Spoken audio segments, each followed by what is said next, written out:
네, 안녕하세요. 수능 특강 현대시 10강 수업을 시작을 할게요. 오늘 배울 첫 번째 작품은 이성복의 다시 봄이 왔다라고 하는 작품을 처음 배울 텐데, 일단 여기서 여러분들이 조금 중요하게 생각하고 접근해야 되는 것은 뭐냐면, 제목에 나와 있는 것처럼 봄이라고 하는 계절적 배경이 제시가 되고 있어요. 봄이라고 하는 계절적 배경이 나오고 있기 때문에 이 작품은 밝은 느낌을 줄 거야 라고도 생각을 할 수가 있지만 vs 만물이 소생하는, 그러니까 봄이라고 하는 계절에는 많은 자연물이 태어난다라고 해서 이것을 뭐 생기가 넘치는 봄의 모습, 만물이 소생하는 봄의 모습이라고 설명을 하잖아요. 그걸 적용해서 본다면 만물이 소생하는 봄이라고 하는 계절적인 배경을 바탕으로 vs 화자가 처한 현실은 변화하지 않고 있어서, 즉 변화하지 않는 권태로운 현실에 대한 비관적 인식이 드러나는 작품이 이성복의 다시 봄이 왔다라는 작품이에요. 그래서 자연현상이 나오고 봄이 나오니까 무조건 밝은 느낌을 주는 작품일 것 같은데, 오히려 밝은 느낌을 주기보다는 자기가 처한 현실에 대해서 무기력함을 드러내면서 절망적인 인식 또는 절망을 표현하고 있다라고 봐도 크게 문제가 될 것 같지는 않고요. 여러분들이 지금 눈으로 보시는 것처럼 시의 형태가 일반적으로 우리가 알고 있는 거랑 조금 달라요. 이 가라고 하는 작품은요, 마치 줄글처럼 사용하는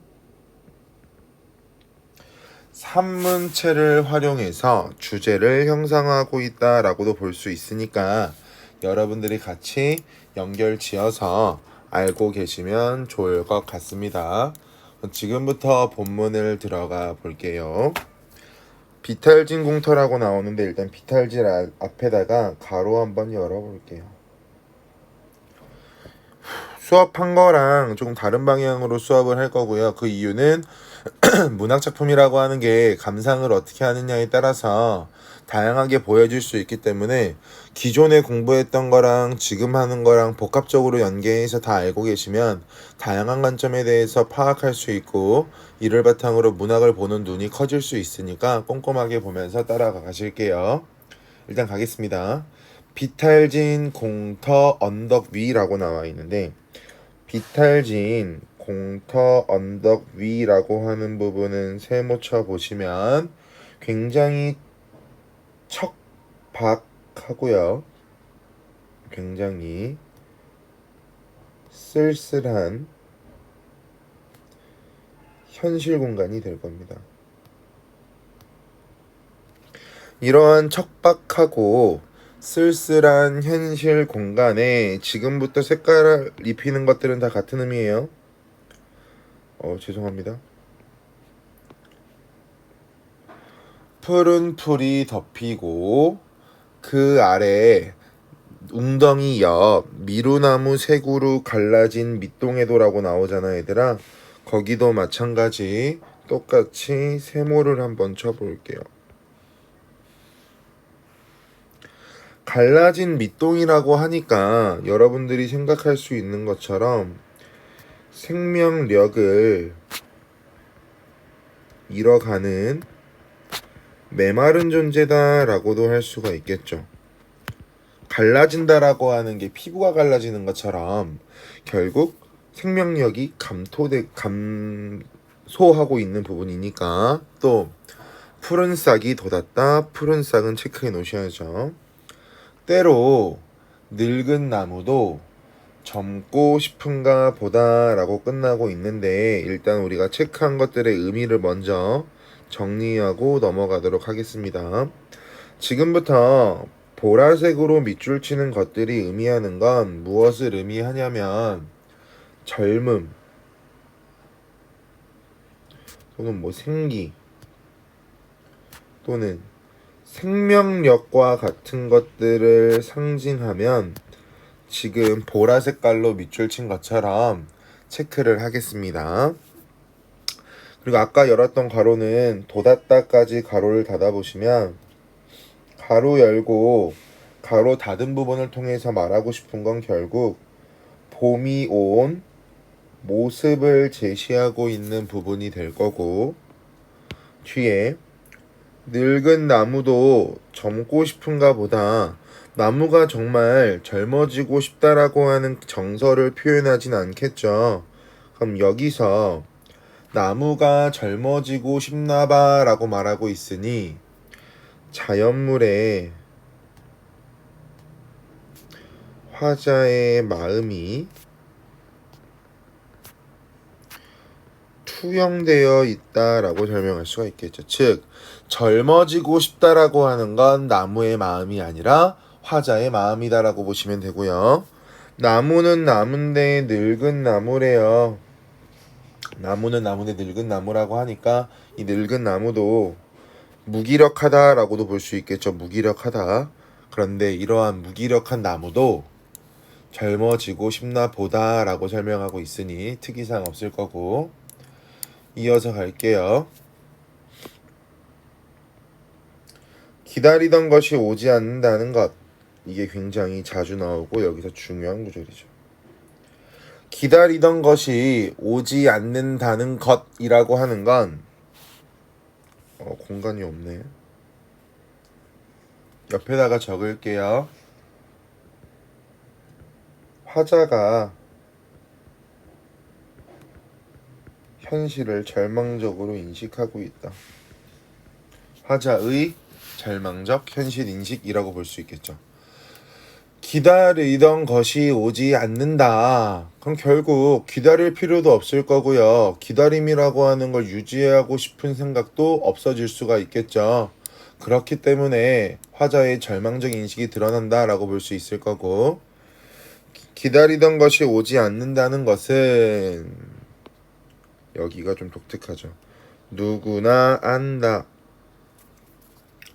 여기서 알 수 있는 부분은 뭐냐면 기다리던 것이 오지 않는다는 것이라고 하는 건 개인의 경험이 될 겁니다. 화자 개인의 경험. 그런데 화자 개인의 경험을 누구나라고 자기뿐만 아니라 대다수 사람들도 그럴 거야 라고 뭐하고 있냐면 일반화하고 있죠. 그래서 개인적 경험의 일반화라고 하는 말이 굉장히 자주 나오게 될 테니까 여러분들께서 꼭 알고 계셔야 됩니다. 이어서 보도록 하겠습니다. 누가 누구를 사랑하고 라고 나오는데 세부적인 내용이 나와요. 가로 한번 열어볼게. 누가 누구를 사랑하고 누가 누구의 목을 껴안듯이 비틀었는가? 가로 닫아보시면 어떻게 보면 애증이죠. 사랑하면서 증오한다 이런 걸 애증이라고 하는 거니까. 나도 안다.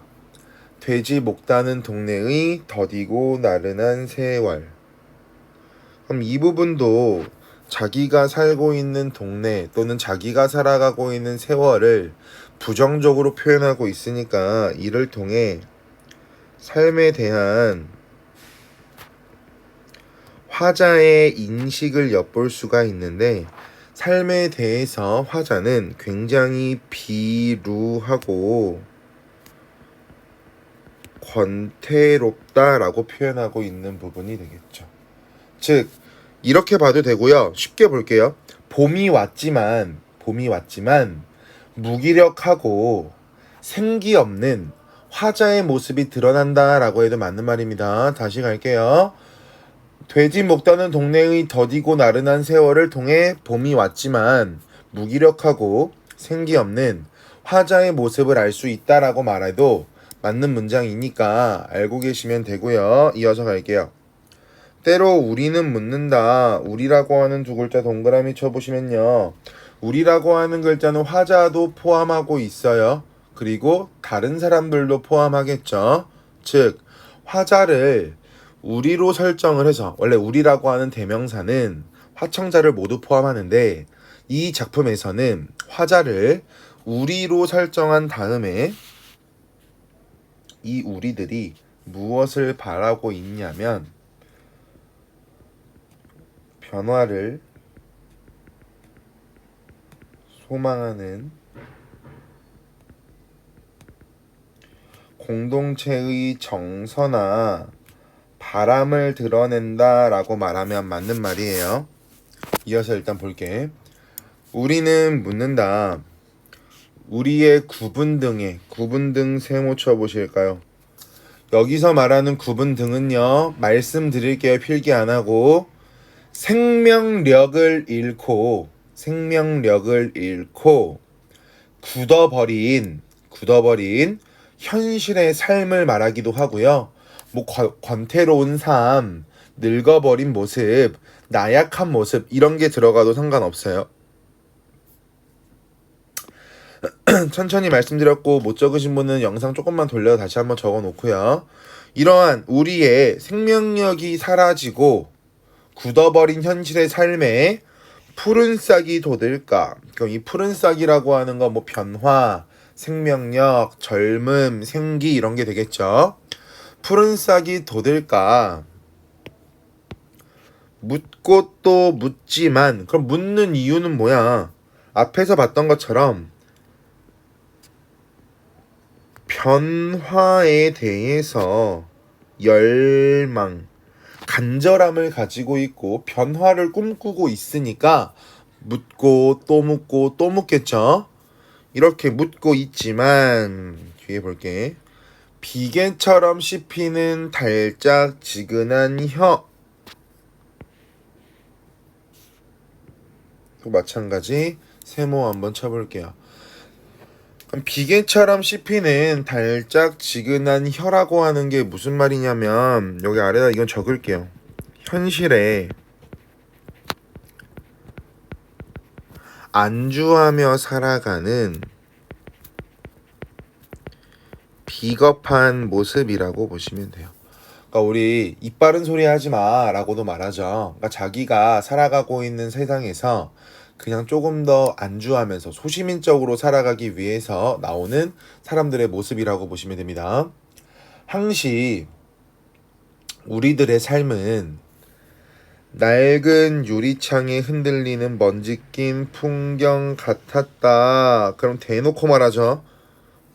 화자라고 말하고 있는 우리는요, 자신의 삶을, 자신들이 살아가고 있는 삶에 대해서 비관적으로 보고 있다, 부정적으로 보고 있다. 생각해 보세요. 자기 자신의 삶을 부정적으로 본다라고 하는 것 자체도 낯선 부분이긴 한데, 봄이 왔지만 변화가 생기지 않고 있는 자기 자신의 모습을 보고 나니까 쓸모도 없을 것 같고요. 정말 보잘 것이 없었겠죠. 그렇기 때문에 우리들의 삶을 비유적으로 표현하고 있는 부분이 방금 마지막에 체크한 부분이라고 보시면 되겠죠. 흔들리며 보채며 얼핏 잠들기도 하고 그 잠에서 깨일 때는 솟아오르고 싶었답니다. 얘는 뭐야? 무슨 이미지? 올라가니까 상승적 이미지가 될 거고, 여기서 상승적 이미지가 사용된 이유는요, 열망, 치열하게 살고자 하는, 변화를 추구하고자 하는 열망이 되겠죠. 그럼 이 열망이 어떻게 표현되고 있는지 보자. 세차장 고무 호스에 길길이 날뛰는 물줄기처럼, 여기는 크게 동그라미를 한번 쳐보시면, 그럼 이 물줄기라고 하는 건 굉장히 자유롭겠죠. 어디로 물이 튀길지 모르니까. 그리고 생명력이 굉장히 넘치겠죠. 됐어요? 이어서 가겠습니다. 물줄기처럼 갈기갈기 찢어지며 아우성치고 울고불고 머리칼을 쥐어뜯고 몸부림치면서 가로 닫아보시면, 여기가 바로 뭐냐면 화자가 지향하는, 꿈꾸는 삶의 모습이 되겠죠. 결국 화자가 지향하는 삶의 모습을 굉장히 남성적인 어조, 강렬하고 구체적으로 형상화하고 있다라고 말하면 맞는 문장이 될 거고요. 이어서 보겠습니다. 그런데 어떤 결과가 나오는지 봅시다. 그런 일은 없었다.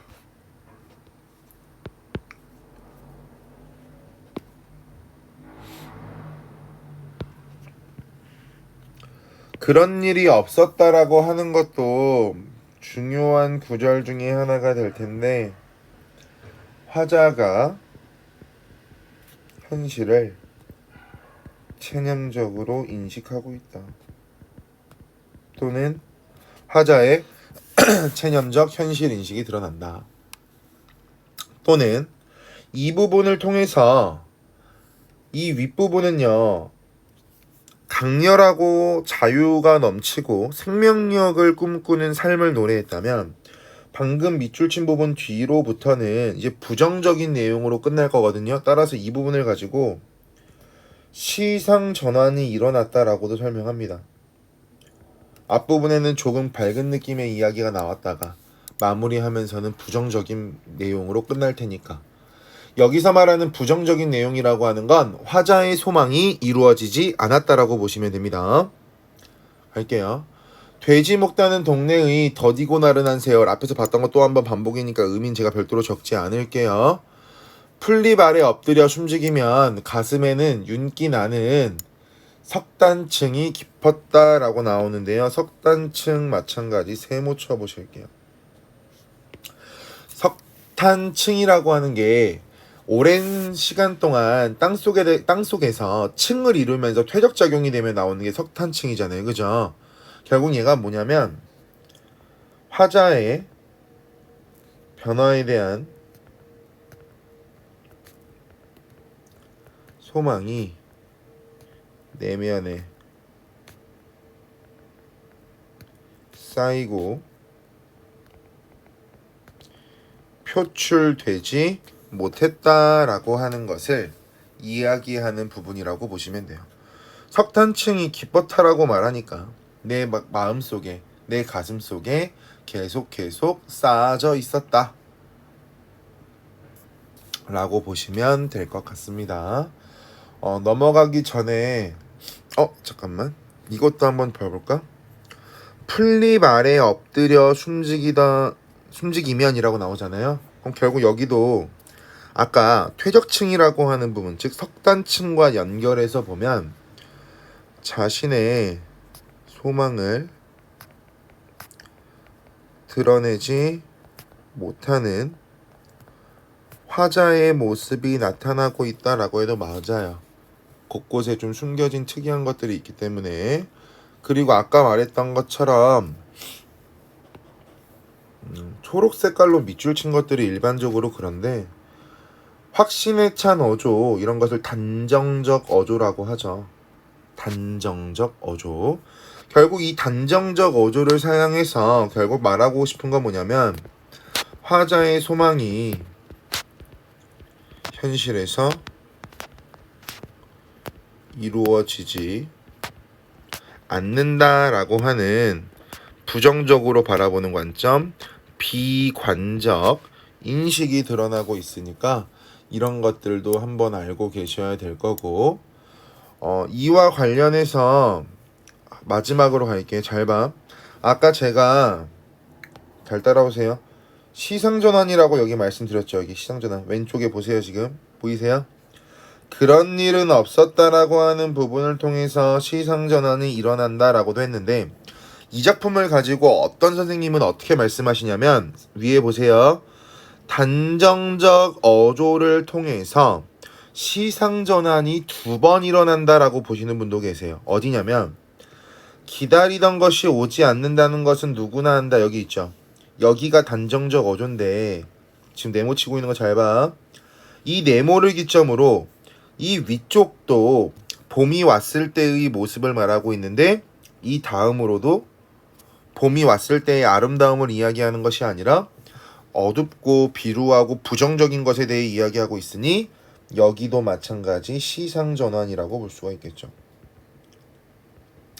그래 단정적 어조를 통해서 시상전환이 크게는 2번 나타나니까 어려운 작품처럼 느껴지시는 분들은 꼼꼼하게 보시면서 따라오시면 좀 평이하실 거고요. 내용 자체는 좀 낯설어요. 완벽히 익숙한 내용들 또는 익숙한 전개 방식 자체가 아니기 때문에 낯설지만 꼼꼼하게 보시면 크게 문제는 없을 것 같고요. 그 다음 아래 갈게요. 최두석의 성애꽃입니다. 성애꽃이라고 하는 작품의 전체적인 내용은 쉬워서 알고 계시는 것처럼 새벽에 시내버스를 타고 가요. 그럼 새벽에 시내버스가 다니는 이유는 바로 작품으로 들어갈게요. 일단 새벽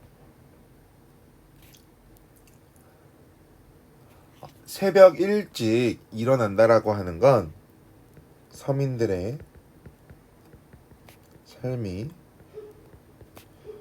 시작되는 시간이 될 거고, 그 다음 시내버스는 이라고 나와 있죠. 이 시내버스라고 하는 건 서민들의 삶을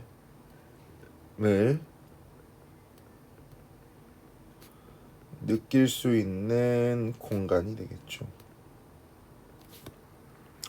일반적으로 돈 많은 사람들은 버스 타고 안 다니잖아요. 돈 없는 사람들이 버스 타잖아. 그러니까 새벽 시내버스라고 하는 건 서민과 관련된 공간이 될 거고, 또는 이렇게 나올 수도 있어요. 시내버스는 화자가 서민들에게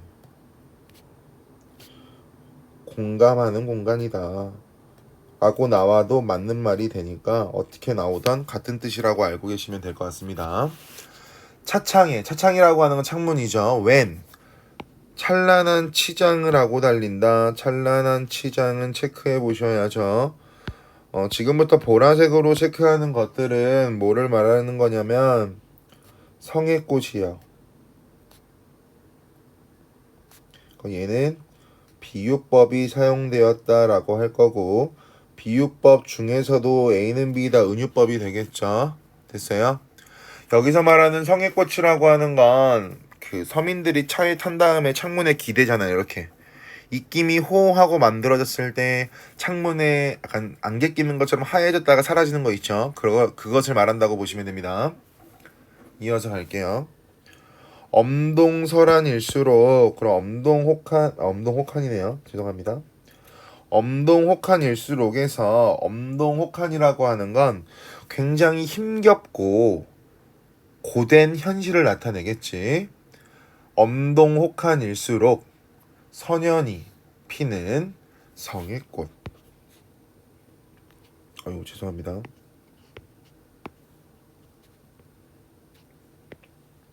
잘 봐 얘들아.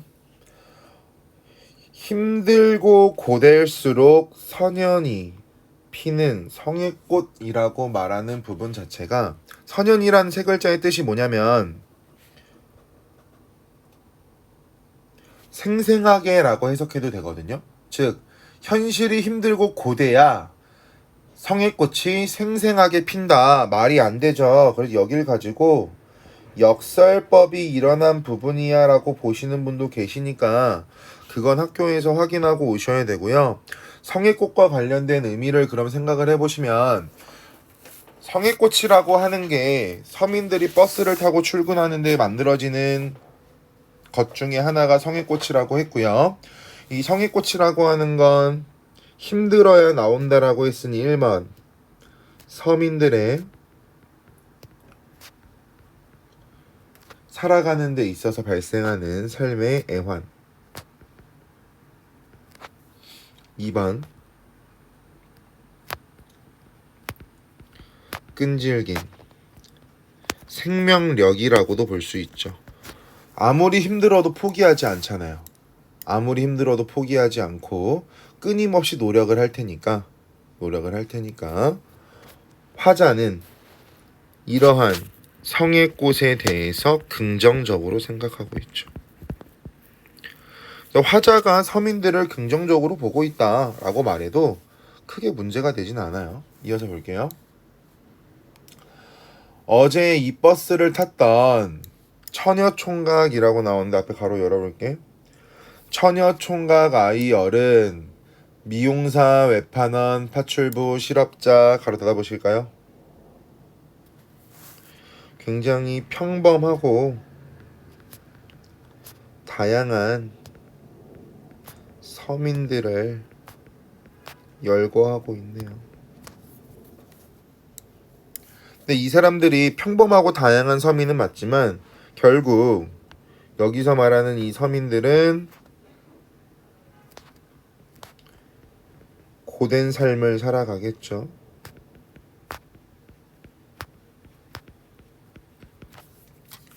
할게요.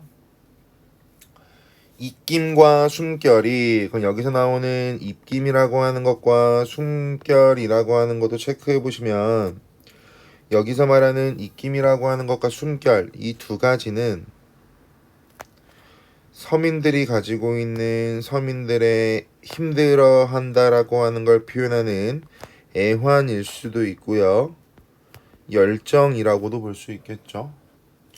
간밤에 은밀히 만나 피어낸 번뜩이는 기막힌 아름다움.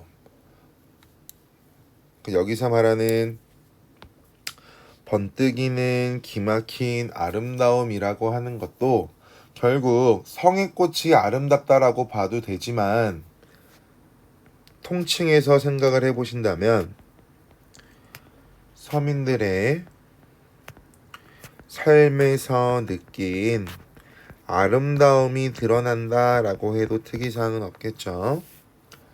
나는 시적하다 대놓고 나오네요.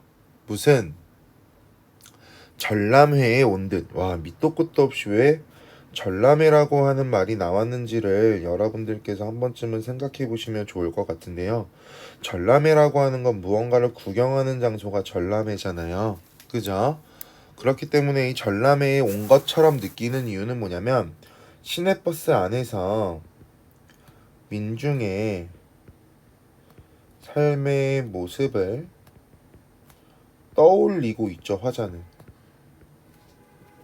이렇게 민중의 삶의 모습을 떠올리면서 단순하게 넘어가는 것이 아니라 화자는 이러한 민중들의 아름다운 삶에 대한 긍정적인 인식을 가지고 있다라고도 볼 수 있을 거고요. 온 듯이라고 하는 거 비유적 표현이죠. 직유법. 나는 무슨 전람회에 온 듯 자리를 옮겨 다니고도 보고, 여기저기 자리를 옮겨가며 보는 이유는 서민들의 삶을 이해하려는 행동.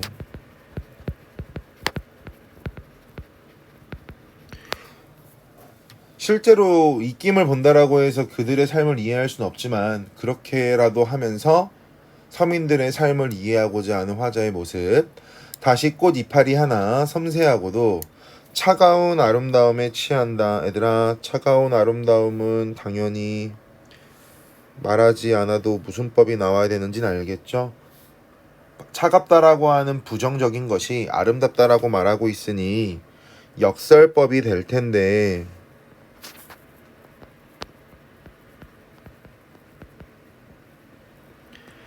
결국 차가운 아름다움에 취한다를 통해서 말하고 싶은 메시지가 있겠죠. 이 메시지에 대해서 정확히 알고 계셔야 되는데, 차가운 아름다움에 취한다라고 하는 건 굉장히 힘겹고 고단하지만, 힘들지만 아름다운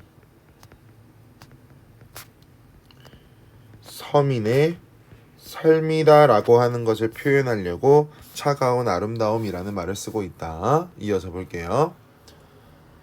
차가운 아름다움에 취한다. 그리고 여기는 감각을 적용시키면 촉각적 이미지가 되겠지. 차갑다라고 하는 게 나타났으니까 어느 누구의 막막한 한숨이던가. 막막한 한숨이라고 하는 건 긍정적이진 않을 테니까요. 결국 힘겹고 고되게 살아가는 서민들이 가지고 있는 슬픔이나 고통과 같은 것들이 한숨으로 나오겠죠. 어떤 더운 가슴이 토에는 정열의 숨결이던가. 그럼 이 정열의 숨결이라고 하는 건 힘든 상황 속에서도 열정을 내뿜는다라고 해석할 수가 있을 테니까 여기서 말하는 정열의 숨결이라고 하는 건 서민들이 가지고 있는 서민들의 열정이라고 볼 수가 있다고요. 또는 삶에 대한 의지, 포기하지 않고 나는 살아갈 거야, 이러한 삶에 대한 의지라고도 볼 수 있겠죠. 됐죠? 그리고 여기도 마찬가지 촉각적 이미지가 쓰이고요. 그럼 이 두 가지의 촉각적 이미지를 통해서 말하고 싶은 건 뭐냐면 서민들의 삶에 대한 애정이 드러난다. 이것이 바로 촉각적 이미지를 써서 말하고자 하는 포인트가 되겠죠. 일 없이 정성스레라고 하는 글자도 혹시 모르니까 체크해 놓을게요. 여기서 말하는 정성스레라고 하는 것을 통해 알 수 있는 것, 성의 꽃에 대한 화자의 애정이 드러난다 라고도 할 수 있죠. 입김으로 손가락으로 성의꽃 한 입을 지우고 자리를 옮기는 행위랑 똑같은 게 하나 나와요. 이마를 대고 본다. 됐어요? 그럼 이마를 대고 본다라고 하는 건 1번 서민들에 대한 애정, 서민들에 대한 연민, 그리고 서민들을 이해하기 위한 노력이라고도 말할 수 있을 거고요. 2번 아직 보지 않았지만 이 부분을 가지고 뒤에 바로 나오는 이거 2번은 학교별로 다를 거예요. 공식화된 내용은 아니야. 푸석한 얼굴을 떠올리게 하는 행동이라고 보시는 분도 계세요. 2번처럼 보는 이유는 푸석한이야. 푸석한. 여기 나와. 푸석한. 본문 보세요. 푸석한 여기 나와요. 여기. 그 푸석한 얼굴을 떠올리게 하는 행동이라고 해석하는 사람의 근거는 뭐냐면요, 지금까지는 서민들의 삶에 대해서 이야기하고 있다가 갑자기 밑도 끝도 없이 친구 이야기를 하고 있으니 시상전개 흐름이 이어지지 않는다라고 말하면서 두 가지로 해석하는 경우가 있거든요. 그래서 두 가지 전부 다 말씀을 드렸고요. 아래에서 가겠습니다. 덜컹거리는 창에 라고 나오는데 그 앞에다가 장면전환이라고 적어볼까? 지금까지는 시민들에 대해서 이야기하고 있다가 친구 얘기를 하고 있으니 장면이 전환되었다라고 설명합니다. 덜컥거리는 창에 어리는 푸석한 얼굴. 이 푸석한 얼굴의 주인공은 누구냐면 아랫줄 나오죠. 오랫동안 함께 길을 걸었으나 지금은 면회마저 금지된 친구여 라고 말하면서 나 너 보고 싶은데 면회도 불가능해. 나 너가 보고 싶어. 그리움과 안타까움의 정서가 드러난다 라고 보시면 될 것 같습니다. 성의꽃을 한 번만 깔끔하게 정리를 도와드리면, 일단 나라고 하는 시척화자가 나와요. 근데 나라고 하는 시척화자가 바라보고 있는 대상이 크게 두 가지야. 뭐가 있냐면 성의꽃이 있죠. 그리고 마지막 부분에 친구가 있어요. 됐어요? 성의꽃에 대해서는 뭐라고 말하냐면 기막힌 아름다움이야 라고 설명하죠. 친구가 나오는 부분에서는 안타까움과 긍정이 아니죠. 죄송합니다. 그리움이요. 그리움이라고 하는 정사를 표현하고요. 뭐 애정이 성의 꽃에 적용된다라고도 볼 수 있겠죠. 또 마지막 친구가 밑도 끝도 없이 나온 게 아니야. 성의 꽃을 통해서 친구를 뭐하고 있다? 연상하고 있다. 밑도 끝도 없이 친구가 나온 게 아니다. 따라서 이 부분을 가지고 뭐라고도 말하냐면 연상을 통한 시상 전개가 일어난다라고도 설명하니까 여기까지 꼼꼼하게 알고 계시면 좋을 것 같습니다. 됐죠? 이 작품이 나오면 가장 흔하게 같이 나오는 작품이 우리 동네 구자명시라는 작품이 있어요. 우리 동네 구자명시 배운 학교도 있고 안 배운 학교도 있을 텐데 우리 동네 구자명시가 가장 이 작품과 맞물려서 많이 나오는 작품이니까 알고 계시면 좋을 것 같고요. 다음 강좌에서 뵙도록 하겠습니다. 고생하셨습니다.